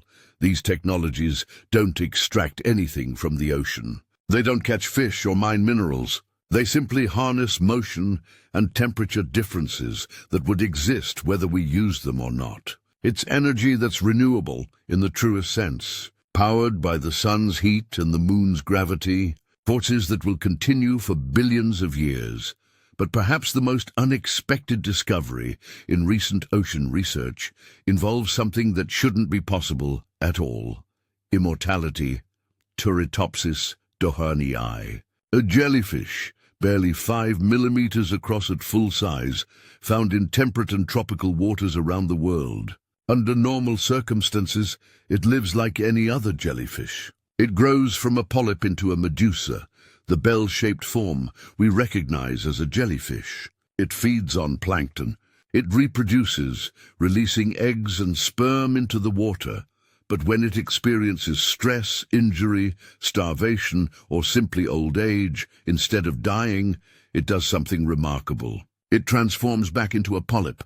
Its bell collapses. Its tentacles retract. Its cells de-differentiate, reverting from specialized adult cells back into stem-like cells that can become anything. The medusa shrinks and settles to the seafloor, where it transforms into a polyp again. From there it can grow back into a medusa and repeat the cycle, theoretically indefinitely. This isn't just reproduction. The same individual, genetically, returns to its juvenile form and starts over. It's as if a butterfly could transform back into a caterpillar and then into a butterfly again, over and over, never dying of old age. Scientists call it biological immortality. The organism can still die from disease or predation, but it doesn't have a programmed lifespan. It doesn't age out, it just keeps cycling between life stages, potentially forever. Since this was discovered, researchers have been studying Turritopsis dohrnii intensively, trying to understand the molecular mechanisms that allow this transformation. The implications for understanding aging, for treating degenerative diseases, for perhaps even extending human lifespans, are profound. We have much to learn from this tiny jellyfish. The ocean is a laboratory. It's been running experiments in survival, adaptation, and innovation for billions of years. Every ecosystem, every species, every individual organism represents a solution to some problem. How to survive without sunlight, how to withstand crushing pressure, how to communicate across thousands of kilometers, how to reverse aging. We've barely scratched the surface of what's there to discover. Every deep-sea expedition brings back specimens that need new classifications, behaviors we've never observed, biochemical processes we didn't know existed. The pace of discovery isn't slowing. If anything, as our tools improve, we're finding new things faster than ever. Autonomous underwater vehicles now explore areas too dangerous or remote for human-piloted submersibles. They can operate for months at a time, mapping seafloor features, recording animal behavior, collecting samples, all without a human nearby.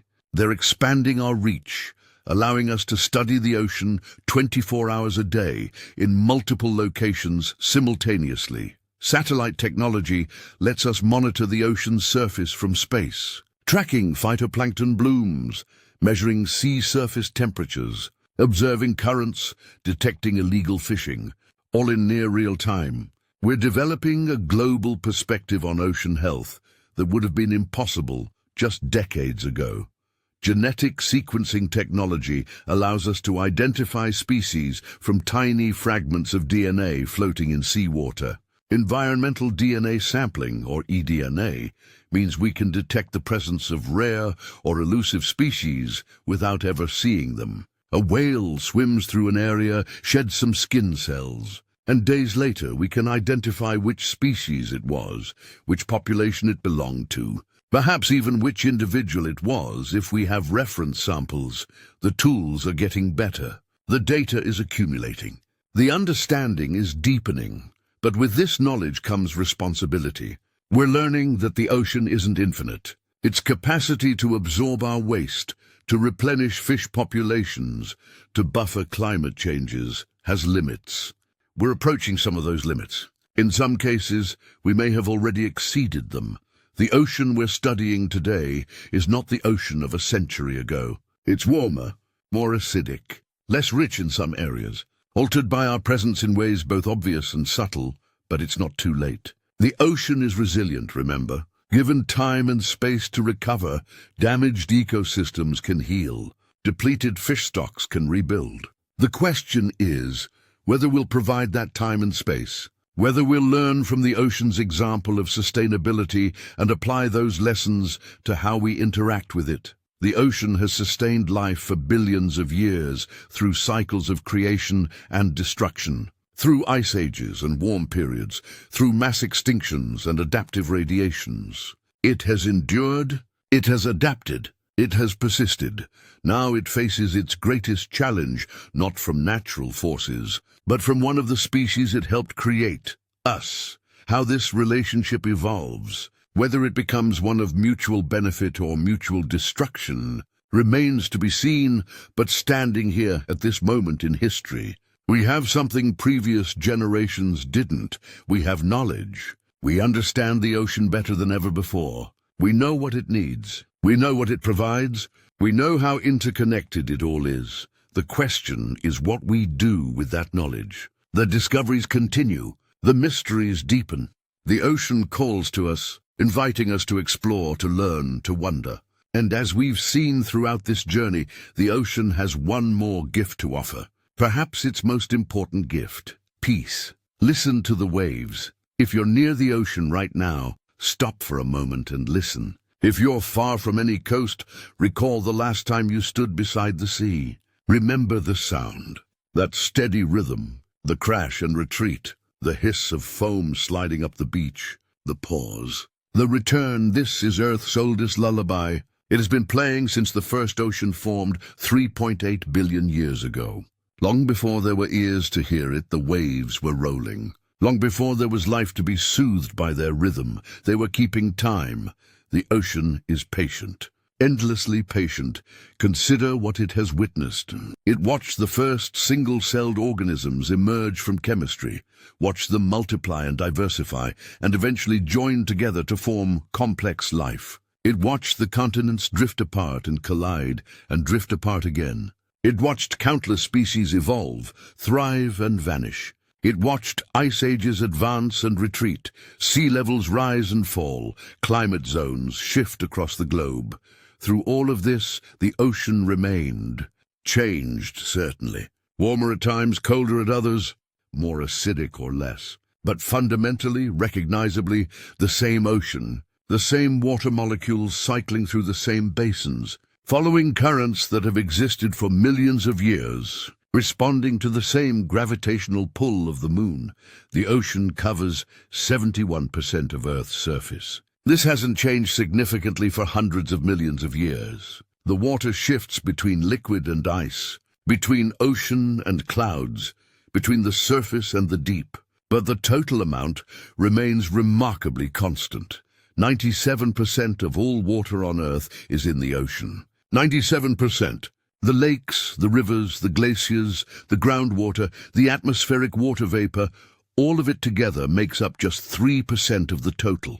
We are a water planet, and most of that water is salty and in constant motion. And if you could somehow extract all the salt from the ocean and spread it evenly over all the land on Earth, it would form a layer 150 meters deep, taller than a 50-story building. The ocean is salty enough that it carries 35 parts per thousand dissolved minerals, mostly sodium and chloride, but also magnesium, sulfur, calcium, potassium. Every element found on Earth exists in the ocean in some concentration. This saltiness hasn't changed much either. The ocean has maintained a salinity of approximately 35 parts per thousand for at least hundreds of millions of years, possibly much longer. Rivers continuously carry dissolved minerals to the sea, but processes like salt spray and the formation of evaporate deposits remove salt at roughly the same rate it arrives. The ocean maintains its chemical balance through a complex web of inputs and outputs that naturally stabilize. The ocean's average temperature, too, shows remarkable stability. Approximately 3.5 degrees Celsius overall, when you average the cold depths with the warm surface. This hasn't varied by more than a few degrees over millions of years. The deep ocean, below 1,000 meters, maintains a nearly constant temperature of around 2 degrees Celsius, cold, dark, still, unchanging. This stability is what makes the ocean such an effective climate regulator. Water has an enormous capacity to store heat. It takes far more energy to warm water than to warm air or land. This means the ocean can absorb vast amounts of heat without changing temperature dramatically, and it releases that heat slowly over long periods. Without the ocean, Earth's climate would be far more extreme. Hotter summers, colder winters, rapid temperature swings. The ocean moderates all of this, acting as a massive thermal buffer that keeps conditions relatively stable. But stability doesn't mean stagnation. The ocean is in constant motion. We've seen this throughout our journey. Currents flowing like rivers, tides rising and falling. Waves traveling thousands of kilometers. Internal waves taller than skyscrapers. Water cycling through the conveyor belt on journeys lasting a millennium. And yet, for all this motion, there's a quality of timelessness to it. The Gulf Stream has been flowing northward for millions of years. The tides have been rising and falling since the moon formed. The waves keep rolling one after another, in a rhythm that never stops, never falters, never breaks pattern. This is what makes the ocean so conducive to contemplation, to meditation, to peace. It's moving but predictably, changing but within bounds, powerful but following rules. It's chaos constrained by order, randomness within structure. The sound of waves is never exactly the same from one moment to the next, yet it's always recognizably the same pattern. Your brain responds to this. The repetitive, but not quite repetitive nature of wave sounds occupies the part of your mind that usually chatters with worry and planning and analysis, freeing the rest of your consciousness to simply be present. It's why people find beaches relaxing. It's why recordings of ocean sounds help people sleep. The ocean is teaching us something with its rhythm, something about consistency, about persistence, about the value of maintaining equilibrium while allowing for movement. In the abyssal plains 4,000 meters below the surface, life proceeds at a pace that would seem impossibly slow to us. The water is cold enough that metabolic processes happen in slow motion. A deep-sea fish might grow only a few millimeters per year. Reproduction cycles can span decades. Some organisms may live for centuries. Time moves differently in the deep ocean. The lack of seasons, the absence of day and night, the scarcity of food, all conspire to slow things down. But this doesn't mean nothing happens. It just means everything happens patiently. Whale falls exemplify this patience. When a great whale dies and sinks to the seafloor, its carcass becomes an oasis. For years, sometimes decades, specialized communities of organisms feed on the bones, the blubber, the tissues. First come the sharks and hagfish, tearing away soft tissue, then smaller scavengers. Eventually, bacteria colonize the bones themselves, breaking down the lipids stored within. A single whale fall can support a unique ecosystem for 50 years or more. It's a slow-motion feast, resources parceled out over decades, sustaining life in an environment where large food sources are rare. This is how the deep ocean works. Patiently, nothing wasted, everything eventually recycled. Energy and matter flowing through food webs at a pace that seems glacial to surface dwellers, but is perfectly suited to the environment. And in this slow, patient world, sediment accumulates. 1 centimeter per 1,000 years in many areas, less in some places, slightly more in others, but always slowly, always steadily, each layer preserving a moment in ocean history, a record of what organisms lived, what the temperature was, how much ice existed at the poles. Scientists extracting cores from these sediments can read Earth's history like a book. They can see ice ages coming and going. They can identify periods of rapid climate change and periods of stability. They can track the evolution of ocean chemistry over millions of years. The ocean remembers. It keeps records in sediment, in ice cores from glaciers that formed from ocean water, in the shells of foraminifera that lived and died and drifted to the seafloor. It remembers everything, if you know how to read its language, but the ocean's longest memory is written in its very existence. The water itself is ancient. The same water that fell in that primordial rainstorm 3.8 billion years ago still cycles through the ocean today. It has passed through countless organisms, evaporated and rained down millions of times, frozen and melted and frozen again. But it's the same water. You are made of this water. Approximately 60% of your body weight is water, and that water came from the ocean originally. You drink it, filtered by natural processes into streams and rivers and aquifers. You absorb it from food.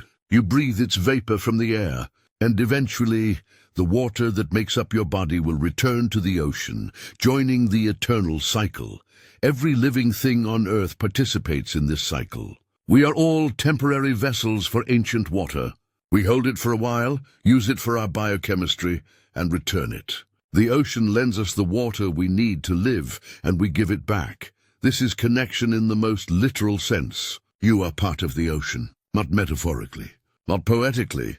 Actually, the water flowing through your veins right now will be in the ocean again someday. The salt in your blood maintains roughly the same concentration as the early ocean, an echo of where life began. Standing at the shore, you're not separate from the ocean looking at it. You're a part of the ocean that has temporarily taken a different form. Your water and minerals and organic molecules that have been organized by 3.5 billion years of evolution into a structure capable of looking at the rest of the ocean and recognizing it as home. This perspective changes things. It changes how we think about our relationship with the ocean. It's not a resource to be exploited or a wilderness to be preserved at a distance. It's us, we are it. Damage to the ocean is damage to ourselves, not in some abstract environmental sense, but in a direct, immediate way.